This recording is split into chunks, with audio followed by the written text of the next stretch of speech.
Yenina yetie sompa.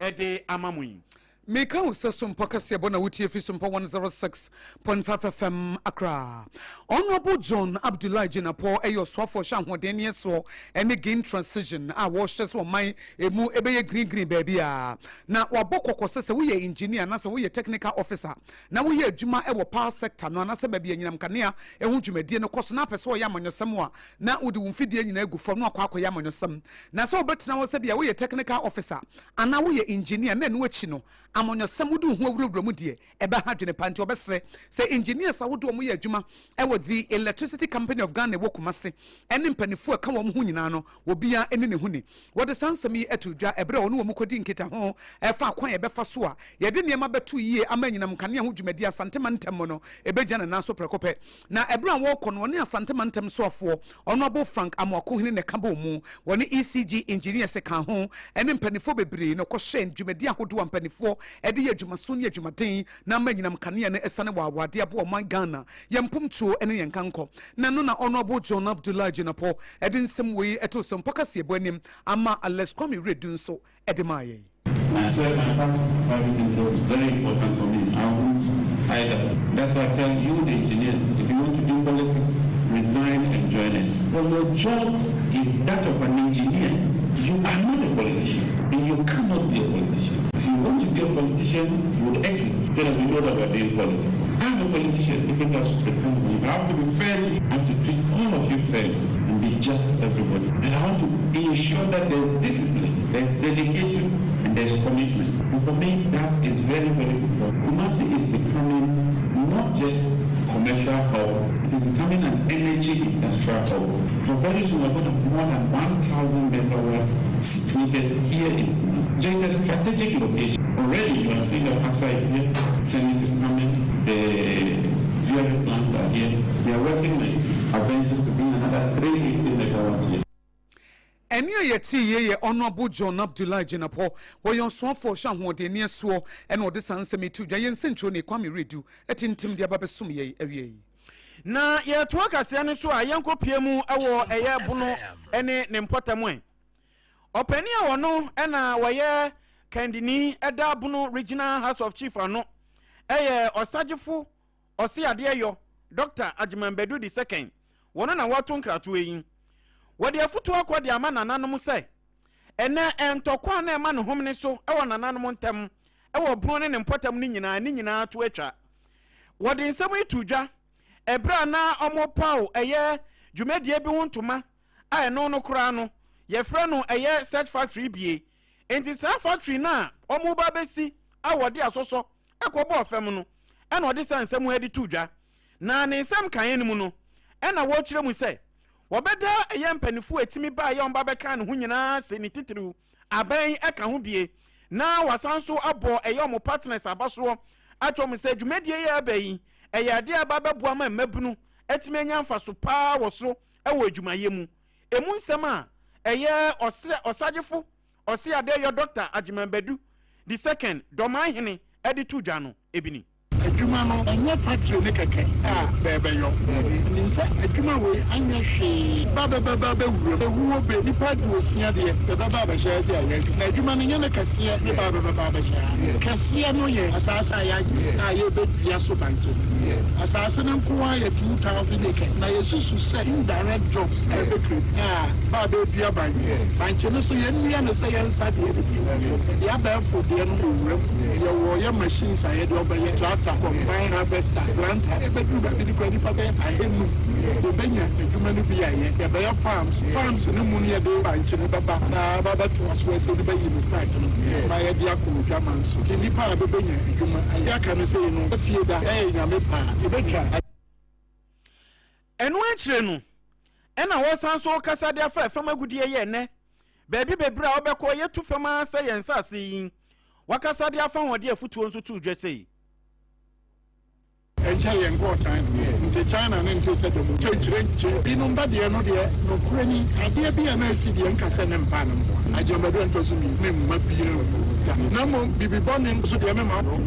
And no one is under a Bushiana Sadio to men for Saponia Russo, Mamma Bayako. And so said this year. Rapo come present a young pen, Mushabia or Papa Sadi, where you see it. Say any acquire beer or as a police for Benjamin. Na Yakan say I read. A dear mess at this year. Titro Bawadoma. What Galam said there, a banner utia. I say word of my manga, I will nip about putting and here at TA Domahine. Wano kure ya president or Dabunu Regional House of Chief anu or Sajifu or si adeyo Dr. Ajiman Bedu II ena yetini kamanie eye doma yana musini owo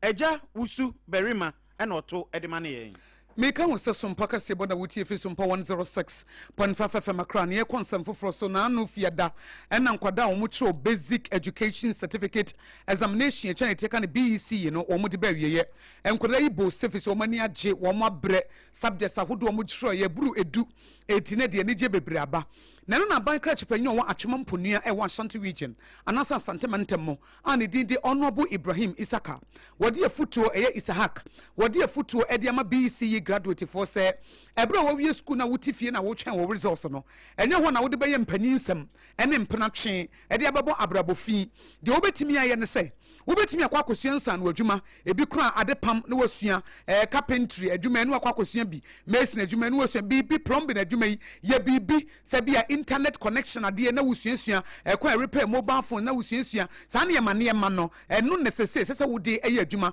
internet marketing ene niema bebre digitalization na wusuasua enu ne hia efi se sa abre ya wo twensa resource ne baba no wa mo ani ana ho a resource ne mdana na abrabo no wa yirem resource ne mrana na wokura no wani subiriw resource ne mrana mpiri wanyi nsen resource ne mrana no abrabo atope eti afutu ode mo mo se abere ya mo twen no enye namfosam ena mekochimiti ena mekoye wei na mom de sese wo mo ye ne se wo mba mu mo ni ada wo se abo wo apensa no adwuma bi ede abobra na me ka kire mi nkola mo atwon po no se omo kwotena fi be besumi mi no mi nsantem no omo mbo abrabo tiniye fi ena ombeko second life of life require very disciplined life so am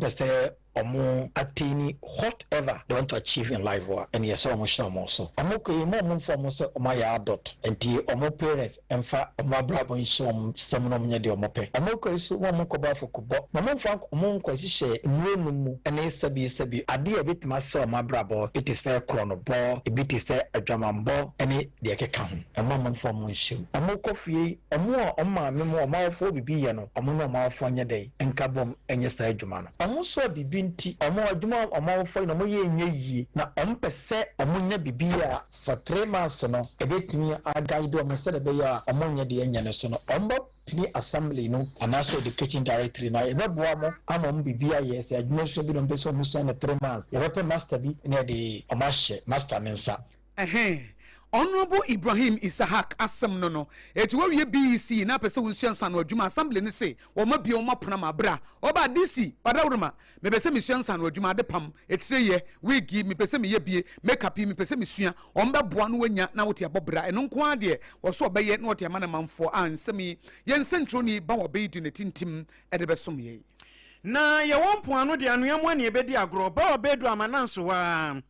wo bo no modin kopie mu awaye ahojo RC Basic School wo ye echima nwabiaja South abato ampeso aso wa ya Asante Mantema asem na meken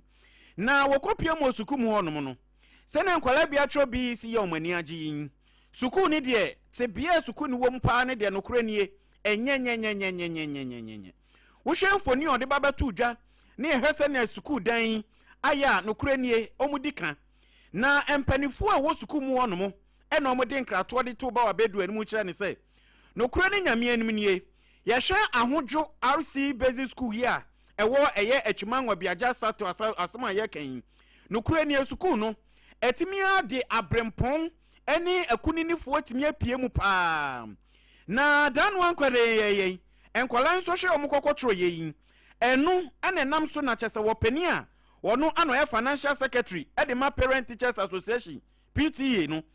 yewra Heford tufuo wono de to do achem se no kra ne school no se na dan na ye ne de on be hia moa pa a che se ne menum ye yi se moa etimi ba school no hono a no kra ne omani baji na sanso aboa menkwada omusua ade wo hono so no omani age problem ayewo ewe school no mu ye sesi a school ba ekuro no mu school no kwa maintenance enye bi da aya school no ayewo hawo enhye ema no masua ene agekire papa bia enkoso okuro no mu sense ama school no aye enimguase e okuro no mu ema yen ya bompanimfo ba bia ose ebobia ya ba enye obia obeboa yen sisi ana cheze yesre mpanimfo se ba bia motie ni bia mbotumi aboa yen ama yetumi anya school no yi ama daache se de Ghana ye kasa no masua ne ye bibia no atumi aboa ama mofra e okuro no mu so enye if you kuro efiriti na ngomasua wo problem ene ye hu sesi ngomasua abeye tibia e wo kuruma kuro be ya agise ngomasua ntini yesi mpanimfo se ba bia mo amoto ye ni bia no mbetumi aboa ye ama se de mfonyina muhunu no be boa ye metumi ayi afiri ho ba bia se ye ko bia ne yakọ edu bia se ye ne ye de ye ho ye de esra dofo na mo boa ye metumi ye ntuna ma ye ne ya frese ntwofo so mbe sa de na ema ye abusuya bra Facebook na bra be bi why no kura ni nyame anim ni ye hwe suku adam kura etie ewo eye yemfoni so ayehwe ya no kura ni ense emfata kura nti eye bawa bedu ena wode nkratwe efra santimantem ebreye na ye hyetie fo bosan semi ye bedi akire ne yadomusuko na ne wo mu bia ya hyefe se school no woni boso atete se kontebe school no enye kura nkwada na kura omote ase no ehuma wo mo pa na se de SOMPA hot bite ye we say SOMPA news get resource no ebrepam no school no de behwe wo ba ye Facebook page no a behwe school bia obi beka se school tantame na bi o beka se school tantan bia enkwada ne timu school ne nyenye Land Cruiser ba ko betimi esi fofra mo mo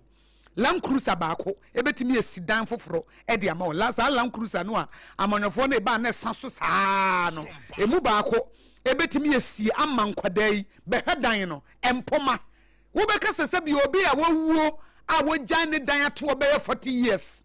so ho ya say antiquity on tete Asian houses ni bi no ena wo behu ho a say kasa antiquity a Asian days no wo behwe a suku yi pa woni boso a wutimi se tete pa bia ebe bi echemu ye na bi aso osaje fo data kwa me nkroma breso na osi sa dan no ena wo wukọ ena agu na nsu ataboro no a ezuwe eye current suku classroom ankwada tim ena SOMPA kase bo afai ne yebema ba wo bedu edi eche na edwada ye de ye hot bite ne yama DC you know se MCO se hwan ya twena gene abaso na wa ye ho adwuma fi se ne obi anka no eno na SOMPA kase bo ye ka ne ye ho adwuma ye firi woni akonsam foforo so emra shebejeni owo Brekum West eye honorable Dixon Tredia na semunie wo se wono wa maso oba bedi agro eno no so se fail wanya option se oba ba bedi ncho oba se obedi nkunim wo hye na de chie wo Brekum West se mpumtuo no ebegu wo manum se ewo a esone edigu wanum ebesane wawa ama de hye agye atum sampa Brekum West no oba so oba be yadwuma so ne yadwumaden wo so wani so ade hunu bebre a edan so eti se wo hye bre atwamu no a won fanto wo machi na wo hye nkonkan eti ye hye akonkan na yatoto ne yie eti wo hye na de hye nyina bo se enya de wo no obeda won tonko no wonna obeye adwuma emu odin na boa ama Brekum West no afa no ntuma pa efra ya complete due for commissioning muhunu one to baby ejina sisi na nensu ya no about 200 meters away from this spot there's another toilet so within a year we have 3 toilets done 3 different classroom blocks 2 chip compounds 23 boreholes another Chenya minor job legacy projects are ya clear 3 of them 3 units at Nchenchem 3 units at Domfete and a market stall at Jemdede. All these projects have been executed within a year. We a 2025 project. A fair and I chance here rolling out 2026 project. So for me, I'm very impressed. And the good thing about your projects are say we don't have a situation whereby a contractor will be registered certificate because it's none of the projects in award the seeker and Sikano at the before award of the contract. eni ayeti ye eye brekum west mrashebejani ono abu Dixon Tredua wono ene kasa ya yensencho ne na opambo agiman sompa sunyane wotintim edebesom ye meka wo se sompa kasebo na wutie fi sompa 106.5 FM akra ne na me affiliate radio stations awodo a memenda wie ye de esom wo ponchecheku ene wan kasa woni abade nyame yehira no akosua goaboaje akosua nhira ena ye bema wo wie na time eba mesha eduro ne yeduro se wonya binom a etu malaria se malaria fever wonu moto na aduane nya wode wo obi a honam taye wo ya eduro wo hia eye time heba mesha duro Dr. Tafri jane ne dom ne nana ebewuo ena na nubuna ne hama no wokekasi ani di ma ese de twedi amponyankopon eka kire Adam se aduaba ne de munni na momfa hama na momfa nsam ho yare no na ebede no ohu sa hahan wei ene besa malaria Dr. Tafri jane huye ne nana kire se wei etu malaria se wonu moto de ne nya wode obi osore bia na efi ne tibesi ne nase na ne honam ye ne ya asa bayifo de ne bobo eti se wonya time heba mesha duro na wono mu a sa honam ye woni nyina ekọ da bia no afre manager mitiye me ya manager memfe me ya manager mabatwe mikotodwe ene mesre eti nom time heba mesha duro na sa body pains ni nyina no 417669 0244 417669 na wodem kasa natural mineral water CASA eno no ensu kroje ensu a ekoyie wonu bia na wanya woni padua bro ene mibusa se ensu dodo sen wanom sashe ni bia na bottled water no anasa dispensers na bisi office ho se de sompa akra ebisi hei wonya kasa natural mineral water na wo de servo wadwuma yefo da bia omu mpomden ko a enti ohun se odwunso a na odwunso nani na yellow eche se wo yare wo kidney se wa ma ne ho mete wo kidney ni wo liver no wo mo so mo ho mete eti na odwunso ye yellow no se wotimi nom kasa natural mineral water ne bebrenti nsuo no eno enye white pea eno so enye yellow na se eni na ese ho ne ho na aboa na se wa ese nya atwom no eti we ye kasa natural mineral water Casaloma Ventures fada woroma ene de aba Taifa Bok Hospital echi ho kasa natural mineral water so refreshing obetimi afrene was 0206469430 0206469430 na wodem Hajia special local foods or see aduane papa na enya kwatenten every say wo continental dishes ena cuisine ahodo ni local dishes no na kachi ena wo enti se bia na wie a wotie sompaka sebo ye wodei wo pe jollof ni chicken papa bi edi anasa wo pe fufuo ni abenkwan rewre nkwan ni ebunabunu a Hajia special local food aduane bia ebi wo ho se wo pe tuo zafi wo pe okro soup wo pe tuo zafi wachi jollof fried rice konkonte apreprensa pizza mesi wie ya akọ enumere wo pesa wo no dofo kwotena ba bia enumere kwa sese me ne mesaboaje etimi kwotena Hajia special local food na yede bibi epa ye num kakra nya bia na opon checheku nso abomode ano no so afa na yere waso ne nsa na ode ne kọ na anya bia nso no obrempon na ono nso so wama ne yere so na omo nso so ko visa china kra ye Mother's Day na apam dada no ano ne botomu ayehye apam dada botomu ayehye so anya bia na wama mama Esther so na wode na kwa kwotena Hajia special na wakoyie na nso safo kan tanka de menim de meboni din eti mefa ne saa eti ne nyina ne se Hajia special local foods e kira ye Mother's Day yi anya bia ewu umami ni ho obi se anti akosua me maami ewu umami ewu a woyere wo ho woyere nso so woyere no san so ye omada na one na kwa kwotenem eti wo kina apam dada asame boso de mama Esther kwa kwoto wo fa nkoda num na di akire no do ma kwa kwotena Hajia na ka bi obampo no wo ma ne one ne salary kura na ono atina Mother's Day engrofo de very so rough Mother's Day no engrofo de very so kama Hajia special local foods wo de kokko wo de okwa say Hajia anti akosi asem na be free meduane wo de kokko free next week metuama tu de ko free opo cheche kokko ne ko free na wo de kodidi sa anya bia wo to aduane ma wo wife ana wo ma me na wo free a next week ne mabo obosia na de atua enti eno ano no enti fe Hajia for delivery guy na manya busy 0246359921 0246359921 Hajia special local food aduane papa fie make us some paka sebo na wuti efi sompa 106.5 FM Accra.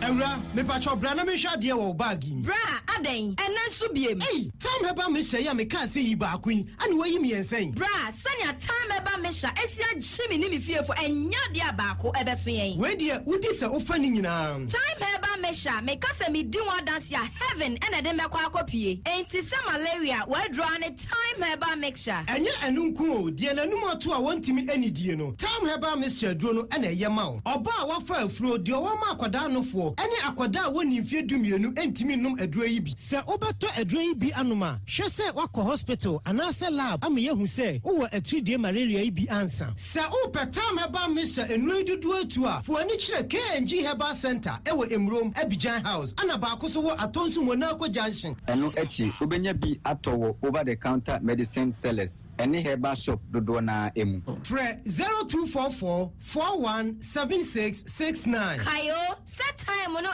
TIME time herbal mixture afi malaria fever bi adani ziba ewo munu betuako. FDA agi adwade nkratoa yi atu. 21st clinic yes sciatica expert sciatica no o nerves na wo to ase na fa wo siremu na fa wo nansia besi ase ho no se ho techema eno ene ye fa ne sciatica na etimi bubu o to ase ka wo se dwe wo sirem wo je ho ba bi a enye na no na 21st clinic ba ye adwuma pa wo mu ye ntia basobo ma je no Ghana ha ene amono ne enya asem ketua wo mu je international awards ahodo wo mu je local awards ahodo na anu nso na wo mu bie the only sciatica research and treatment center in Africa bibrim ha no ebi ni ba bi a je 21st clinic nkoa wo mu je bibidro ene besa o ya no masa de machine aka ho eya yare sabia yare bia wutimi de ko ne mama de ba ko a wo magidi wo mu pa no eye sciatica ena stroke nso de kwa diabetes ne hypertension ne ade ne ade Ghana ha ba bia wo mu ho enkran ha se ye wo Tantra Hill runabout se wo free enkran eba ye wo wonsa ni fa so wo fra masaman so na eba nso a wonsa bonkum so eho na wo behu ye 0540311311 0540311311 na 21st clinic still wo mu ye sciatica expert. In the stillness of the morning, before the noise of the day begins, there is a sound rising, a sound of prayer, a sound of power, and a sound of victory. Yamawakwaba was SOMPA First Service. I was SOMPA TV, ne SOMPA Radio. Your early morning altar of encounter. Join through this prophetic platform. Destinies are aligned, burdens are lifted, and lives are transformed. We need to teach you SOMPA First Service. Our home enye TV program keke. Eye bra osro ni asasi shia. Eye bro nyankopon kasa chenemba. Set your alarm, tell a friend, gather your family, and let the Spirit of God reposition your life. SOMPA First Service entwa wo hu hoda. Eye dwada kusi efiada anopa. Anopa no nunkusi anopa no nsie. Fa woda ni na share radins na erade beye.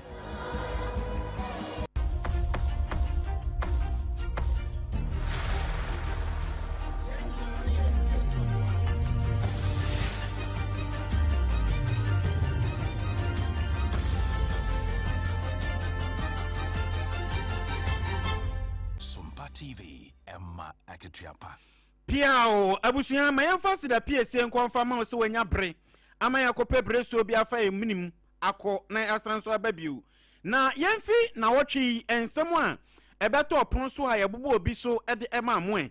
na Nigeria won se Nigeria de nkrata bi akọ ede akọ ma South Africa won se na sentem nie ne akọ South Africa no krenie enye nika bako sei enti omo de nkrata ede ko akokoma eye South Africa mampani ega cha ne se no krenie wo mode hie bi ewo eye South Africa honom no omo pese omo hye no omo de omo eba bepie mu ewa alata ya Nigeria krom hon mu bio na Nigerian foreign minister eye Bianca Odumegu Ojuku opani ena odi nsem aba beto dra kire mu se omo atimi abomoden register nipa baako mako beye oha ene aduasan 130 a omo nyina ya ready so omesan so abalata ya krom hon mu bio na omo hwe animu mpo se afoforo bi mponso ebetimi ababeka ho bie na omaboa intenam so ama mampani awo Nigeria eye Bola Tinubu wode ababeto dwa kyerem se entokwane attacks ekoso ewo eye Southern African nation hono no nukranie wono no wakasetia ezanse obi beko obi manso na wakwakodi dwumaso wo hono mo a se wani nyi na dwuma wodi ho a ehunhia se obetimi afa ne mrakwanso na waka bibi egu na sum se na beya wo bete ne ho ase na wafiri ho nemom enye tintirinti ene eja akakabe nsam ni me na mewotumi me na me free South Africa ho mo yen alata ya fo mo free anko ose akoba se ha dwene ezan sabi o Nigeria ho no no South Africa fo bi nso wo ho nti so omu nyina ati omu ani so de so omu de hye wo mu so a na omu kan sen nti enam so ema Nigeria ho no no omu abomodin a commission omu asemo South Africa High Commission wo mpotamo no ma che ne se no kuranie ne akoso won hwe no nkasa mfa ho nti enam so ema president of South Africa Cyril Ramaphosa wode ababeto do atrem se no kuranie ene ekoso South Africa ni krom won no enye se wo condemn na mom wo besra foforo di dwumaso South Africa wo se ayomumu mra South Africa ho no so na wode nsem ikoto dwa ebra na South Africa omudi omumfrishia Ghana hanum se yenye fa hodie no omo de ne ye afi apema hankro aduokono enan 1994 ena jese omudi a fa hodie nti enum kasa mu ena South Africa mampani ede nsem yi ede ekokoto dwa wo kasa ede fa ho na yemnu America memu na mampanyi Donald Trump ni Iran fo ntokwa no na esisi wo mu bia yemfa ntodwa yenim se sa bredi obia enim se de ekoso no nyina no America fo mo se wo nte wo ho ase wo Iran fo kwan a mo fa so echi mo se ente wo Strait of Hormuz so ese so mo ma ho kwan na omutimi ma poso etimi kofafa ho nyina na yema ho kwan na sa bredi Iran fo no wo ma ye tintintirinti so mo ma ho kwan na no na aba be piem se wo mo hwe bambo so defense no department of America no wo matu Donald Trump for say say dey asrafo si fom na so mu si fom dia na ye hu na say ne wo mu bo awuram na o ma ho kwan say de be ya Iran fo adwen bi o manya say wo betimi aye topaye a no ehye aman no o matimi etuase kura e de afiri ho eti say America fo e de ground soldiers beko anasa ground force no beko so de eno na wiase nyina nso ehye animu to pon ye nto so me da sema me na dano brada nso Arawu sama ma no ho ne so e wo China no kuranie na enye nika kura ni ebepie mu ne se eja brantam ekokwo hye China omo factory kase e wo ho emenam so nipa makomako aduonu baako 21 omo ato ananan mo nse do emu aduase abaako 61 e de omo prepare mu odempa na arawu sama isi dano joada no enti enam so ema te say Ghana hanum say ya SOMPA ene ye ne ye bo ho dawuro ena omo de tudwa kire mu say arawusem esiye na nwumre eye adwoade nwumre kwa anadwum no ebra na bo no nan empamu akobo no num ena sa arawusem no esiye aposifo bo moden emomo ye ha ema omutimi asoa asrafo ene abambofo so omonko na omonko hwe ntotototo niema ema bibia ntimi nkoso ntuhwe ye social media no so a ene eja ene afenso enwusie na yekumo eni na mwie mu saa no na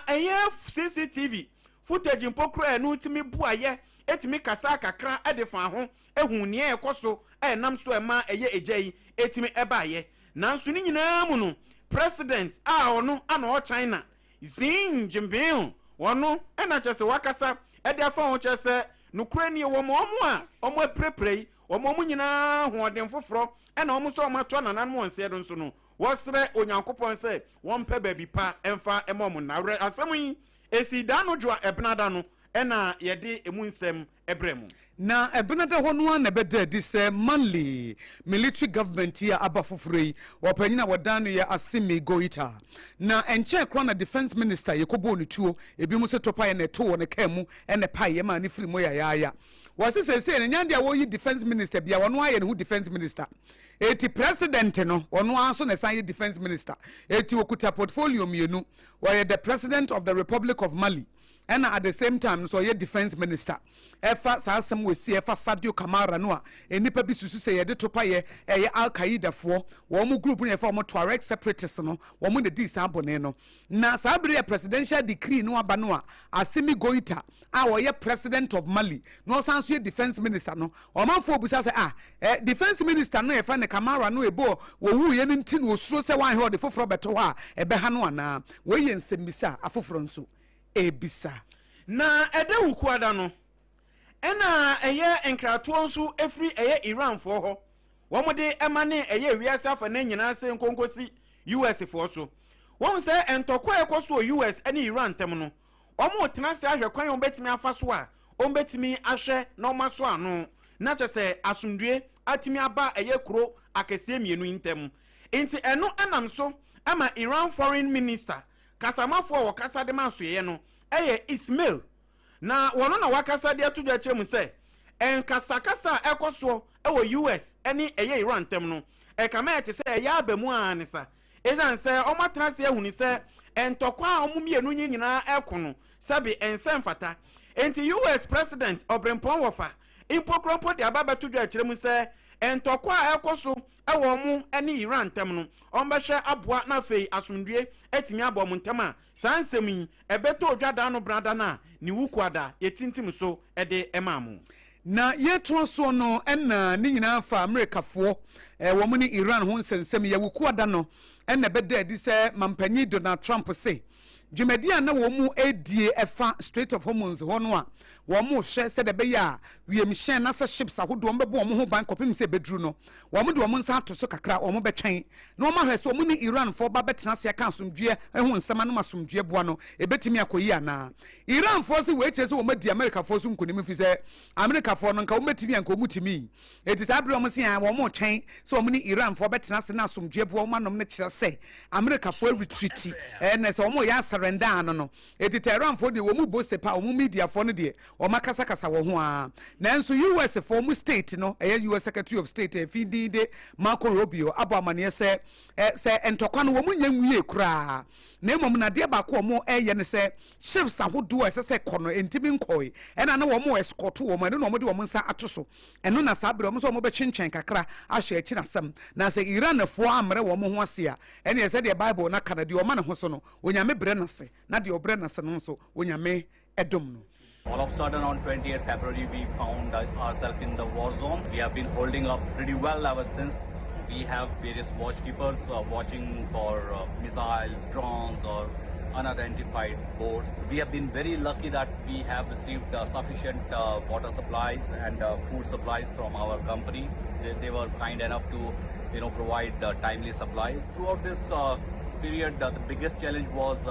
the mental pressure, not the material, and we are in regular touch with our families, and of course family members are concerned about our safety. So there are several other ships waiting for Strait of Hormuz to open, and due to visibility you may not see many ships because we have been witnessing several ships ever since we are stranded here. And yes, in the past, in the month of March, we have witnessed various missiles and explosions around our ship, and sometimes we have witnessed hundreds of missiles flying over our head in span of 30 to 40 minutes. That was very devastating and frightening moment for all of us. And da hono captains no stranded ships no we mhia hodo se o makapo so afi se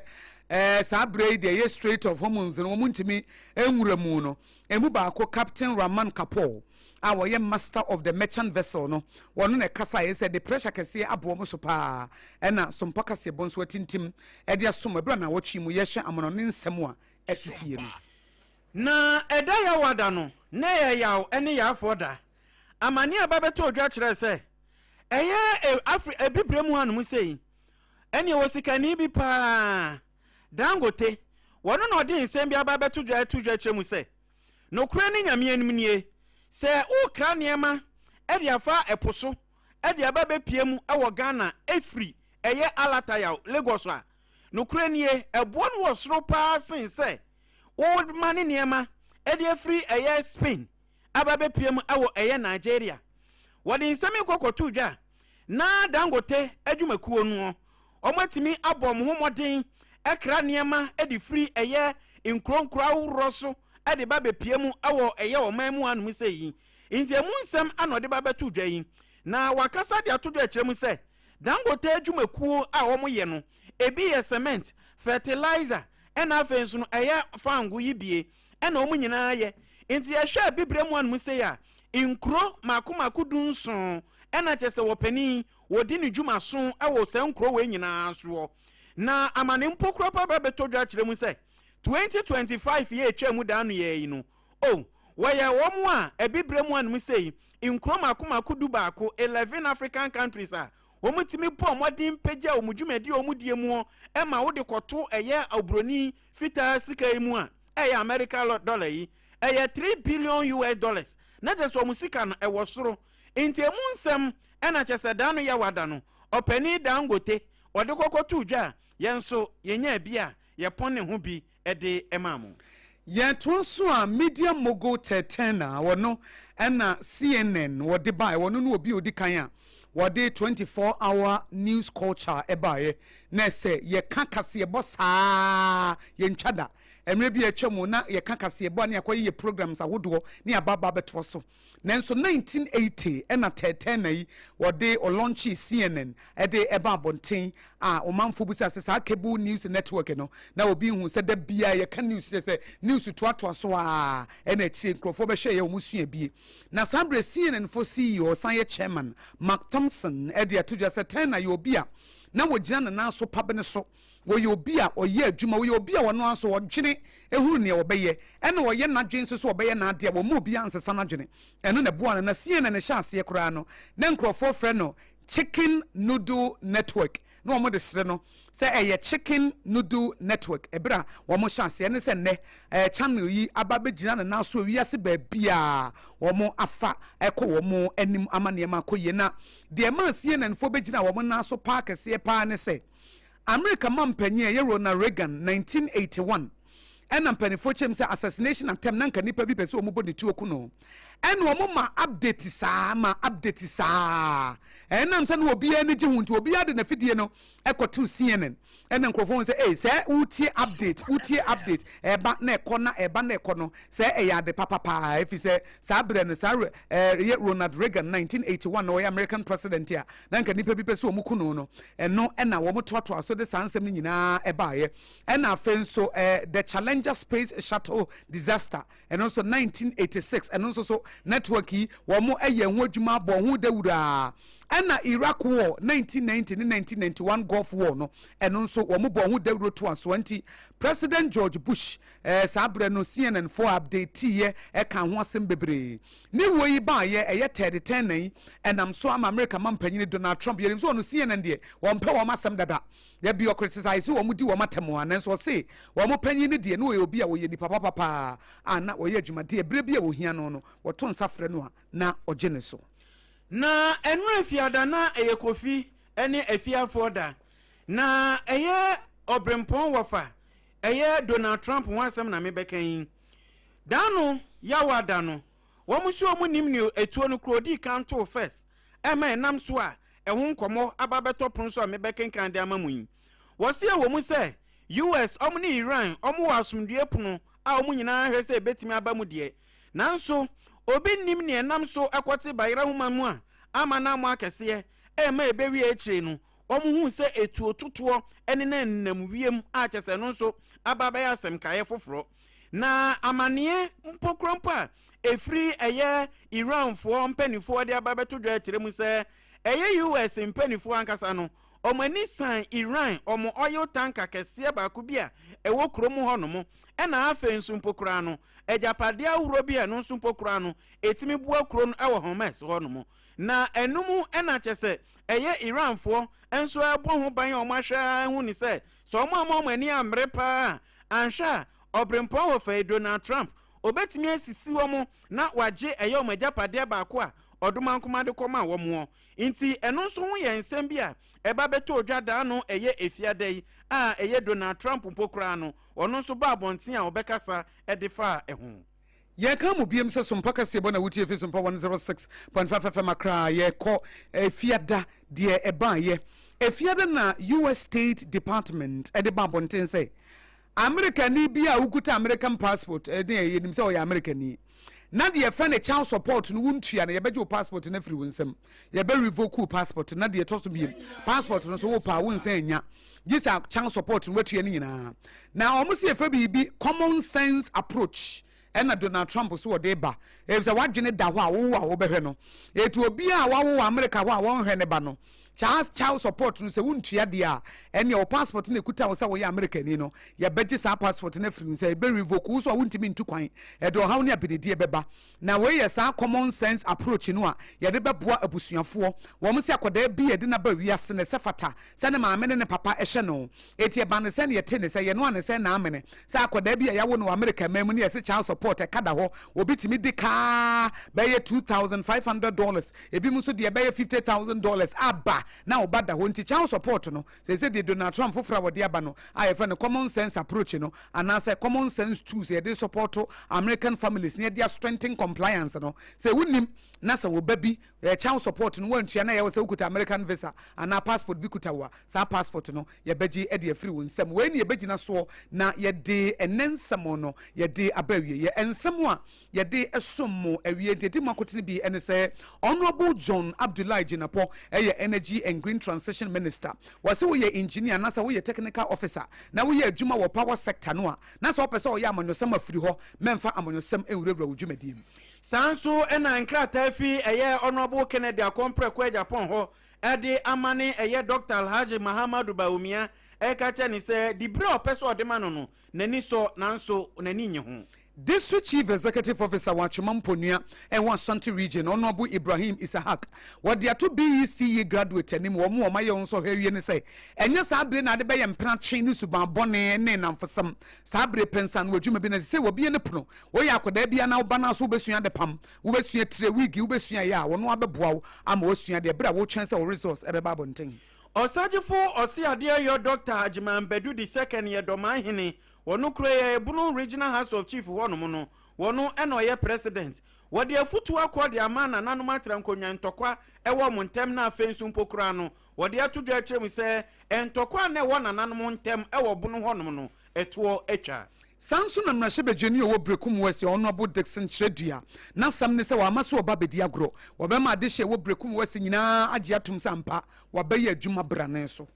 ahojo RC Basic School suku ya ma me kura de tu dwa kyerem se eda adwada ye besanso abomu bio akopem se ye betime anya eye moaye papa ede ama suku yi suku no kura nie ne ye bia no enye kaseye moti wo mu se ye di ho enkomo enti ahodwo asem no ye behwe na nyame ya adomu a edwoda ya san adomu so koye san so kwamono ne ekohwe ne AC ewa America ene Iran for entem Mali ene ne kanka ho nyina ye ne de kaseboi esom wawie eyemme die nyame ehira no akosua ago abowaje obetimi so afrem akosua nhira mene medoba Nana Opon Checheku. Na kasebo efi SOMPA 106.5 FM Accra no efa ye headquarters e wokomase e ya SOMPA 93.1 FM ayiko 100.9 Adam Fopa Radio e wo Paris France takwa SOMPA ye 101.1 Tachiman SOMPA ye 106.1 Sunyana SOMPA ye 98.9 Enkranza Mensonom e ye 90.7 Mankasim ye Kingdom 106.1 FM decoder so bebia radio no e ye SOMPA FM ye Facebook page no wo like it na wa share e ye SOMPA 106.5 FM Accra and a YouTube SOMPA FM Live. Your website here www.sompaonline.com. Kanesh Urban Radio ewa Kaneshi Market and a Doma FM Doma Hinkro 100.7. Time eba misha a drone boy chidom a draw one more a boy to malaria say one more to Nadia Nanya with their young Hojuma one namia or yanso what drew near Casa Natural Minua water abudun so when you binuma wunipe Giano or better was say and in which he had just special local foods dear Diana Papa na wanya kwatenten yade mu nyina se ama mo eniti